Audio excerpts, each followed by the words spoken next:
You'll leave me back for another episode of Minecraft survival games. Today we're playing on the map Aberration. I'm hoping that I can have a long game here because I got a story to tell. You guys love my stories for some reason, so I'm gonna be telling another one today. This took place during my 8th grade year, so if you guys put in your mindset that this is 2011, 2012, that's about the time when the story was going on.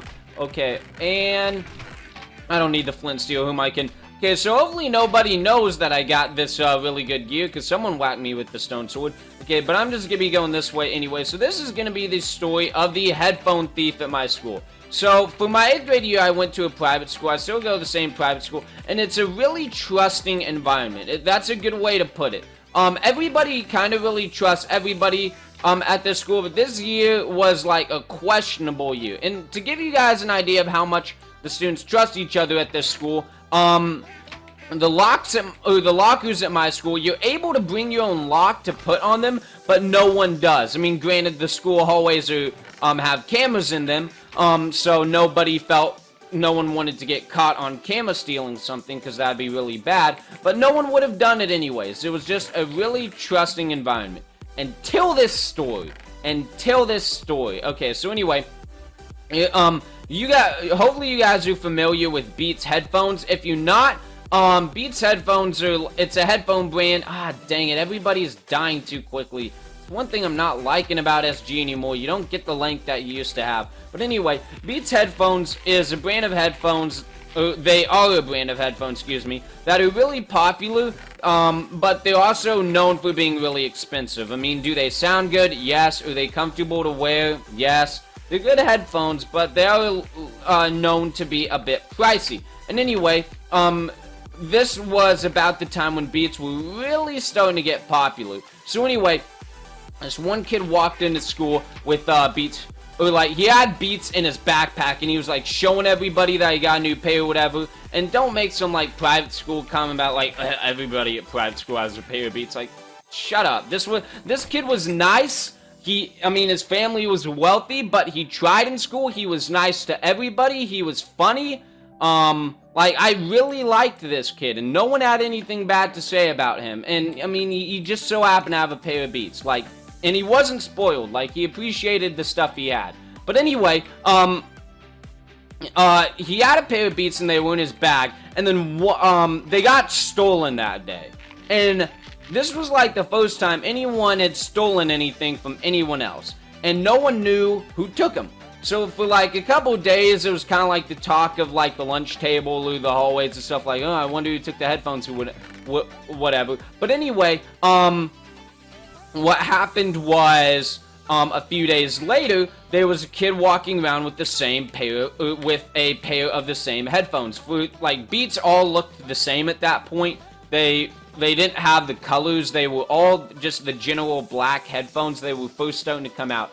And anyway, this kid Nate, he was new to the 8th grade class. I'll put it that way. This kid's name was Nate. He was a new student in 8th grade, and he had these headphones on. And this kid kind of had like a bad attitude about everything, and was like actually like kind of scary. At least in terms of a private school, he was kind of scary for a student. And he had a pair of the Beats headphones. And everybody's like, where'd you get those? That's a nice pair of headphones. He's like, I took them out of someone's locker. So everybody knew who took the headphones. That was like, in the discussion right there. We knew who took them, but he wouldn't return them. And so the kid who had them stolen went up nicely and asked, like, hey, can I have my headphones back? And he's like, oh, they aren't used. They're mine. I took them out of someone's locker. These are my headphones now. So anyway, the kid who's got the headphones stolen from him went and told the dean about it, which, I mean, like, it's not like, the kid told the teacher. It's like, wouldn't you do that if, like, some of yours got stolen and you know who did it, but they just weren't giving it back? Like, you kind of out of options. The kid tried to handle it without adults, and that didn't work. So anyway, he tells the dean, and then after, like a big like after we were on the we had to like have some giant meeting with the entire middle school. The dean asked the 8th grade to stay back, and then when we stayed back, she's like, "Aight, so there's been rumors going around about a pair of headphones being stolen. Like, I don't want to hear any rumors." And this dean was a chick, and she was like, like, I don't want to bleep it out. You guys know what I'm, like, saying. It's that, like, term that women hate being called. Like, she was one of those. Starts with a B. And then anyway, like, she just had a bad attitude. She's like, I don't want to hear any rumors. I don't want to hear who did it. I just want them returned. If you have them or know any information about it, come tell me in private. You can hand them to somebody for me to tune in. As long as the headphones are returned, no questions will be asked. So as soon as the meeting was over, like 20 of us, I'd probably say like 20 of us went up to her and said, look, we know this kid took him. He said he did it. He said he did it. And he took him out of some kid's locker. Like, he's admitting to it. And she's like, nope, we don't have any solid evidence, so I'm not going to do anything. And then we're all like, just check the cameras. The camera's watching the lockers. And for some, she's like, no, I don't want to bother the surveillance staff or whatever. Like, she was just making up excuses and just being a lazy dean.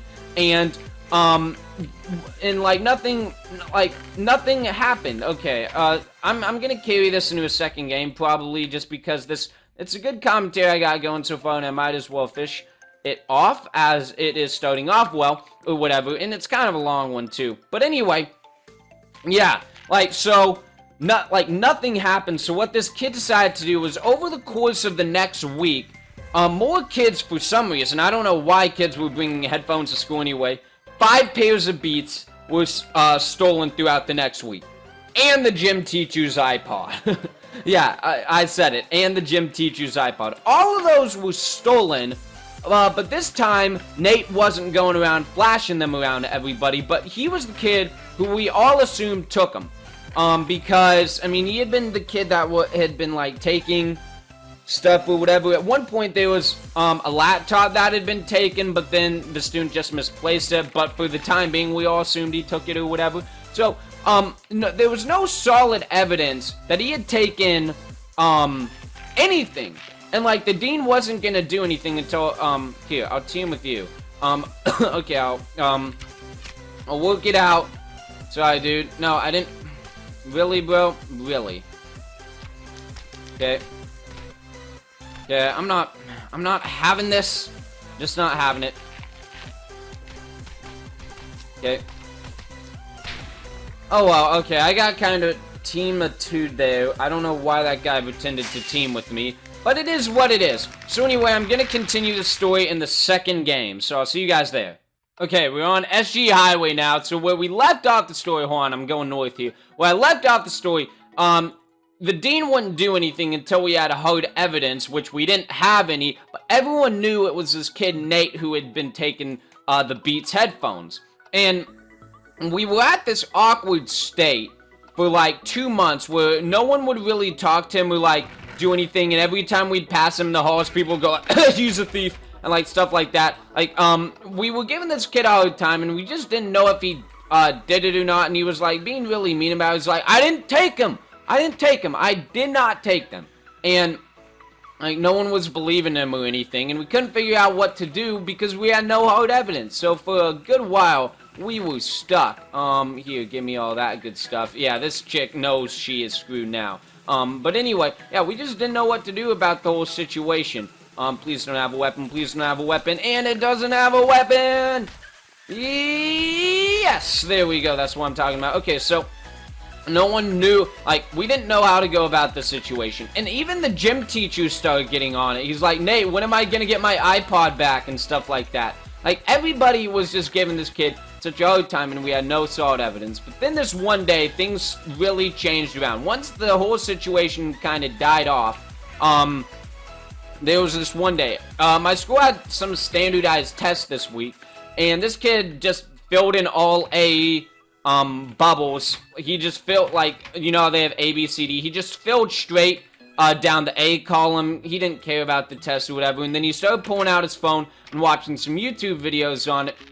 Without the volume on, and he was like laughing and stuff when he was watching the videos, and then the dean comes over, because, I mean, you aren't allowed to have your phone out during a standardized test, and said, Nate, give me your phone, and Nate says, no, I'm not giving you my phone. She's like, Nate, give me your phone. He's like, no, I'm not giving it to you, and like, they got in this whole argument and everything, and it was like really disruptive and stuff, and at the end of it all, the dean did get a hold of the kid's phone. She didn't like open it or anything, she just like took it away from him, and was what it was.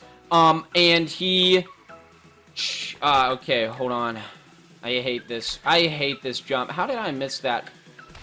Okay, I actually got that this time. Okay, so anyway, later that day, he had to go up to the dean's office to talk about, a lunch situation he was dealing with. Because his lunch account was really low on money.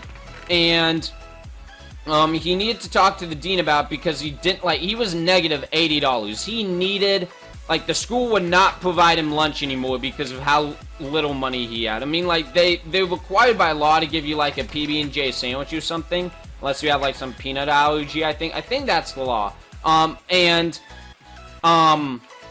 At least that's what they say at my school. And he had to go to her office about it. He's like, can I have my phone? She's like, no. And anyway, when he talked about the lunch account thing, the dean said, since you're out, just use my lunch account for the day. And this was a Friday when this happened. She's like, just get your lunch account squared away over the weekend. I'll let you just use my account for the day. So anyway, Nate comes in the cafeteria. He's like, hey y'all, I got access to the dean's lunch account today. I will buy you guys whatever you want. So he literally bought about 20 lunches. I got one for free too. Like he was carrying them in his arms like this, only like down here, and like they were stacked up. He probably had like 20 trays in each arm just stacked up with food. He probably spent over $500 that day in the cafeteria. Okay. Okay, and, oh my god, this is so annoying, and he ran out the fence, so I would have had that shot. But anyway, yeah, so we bought a bunch of stuff, and anyway, the way my cafeteria at the school is set up, a bunch of teachers' offices are able to look down in the cafeteria, and the dean saw the whole thing play out and how her money was basically being taken from her. And anyway, he went to her office later that day about the phone situation because, or like, the dean called him in, and he thought it was about the phone situation, but it was really about the lunch situation. And he came in, he was like, look, give me my phone. And, like, she's like, Nate, we need to talk about lunch. And he was like, no, give me the phone. And then the rumor, no one knows what happened for sure. The rumor is that he threatened to kill her family. That's the rumor that, that's the rumor that went around our school. But all we know is that, police had to take him off campus. Police had to come to the school and escort him off campus. And, that was what it was. And you might be thinking, Liam, what the hell does that have to do with headphones? Well, after he got expelled that night on Facebook, he showed a picture of all that all 6 pairs of Beats headphones he had taken and the gym teacher's iPod. The iPod was destroyed and all the Beats headphones were cut and destroyed, so they were unusable and stuff. He's like, yeah, I took them. So anyway, that's the story. That is the story of the headphone thief. So the dean was kind of a bad guy in the story too, because she didn't really seem to mind when other people's stuff were being stolen, but as soon as her lunch money was getting taken, then it became her issue. You know what I'm saying? Like, this is kind of hypocritical of her. Here, dude. How about you? Okay, we got the sword flash. Hopefully that means he is cool. Hold on. This is why I need to disguise in games. Okay, I played that badly. I thought that guy was gonna be team. He's like, MCSG, I love you, vids. Then why didn't you just tell your guy to stop? I'm wrecked now. Why didn't you tell your friend not to kill me? Yeah, this is going up. This is going up next week. So anyway, guys, that's pretty much the story. The dean and Nate were both the bad guys in this story. No one really turned out a winner. That is what it is. I guess that's it.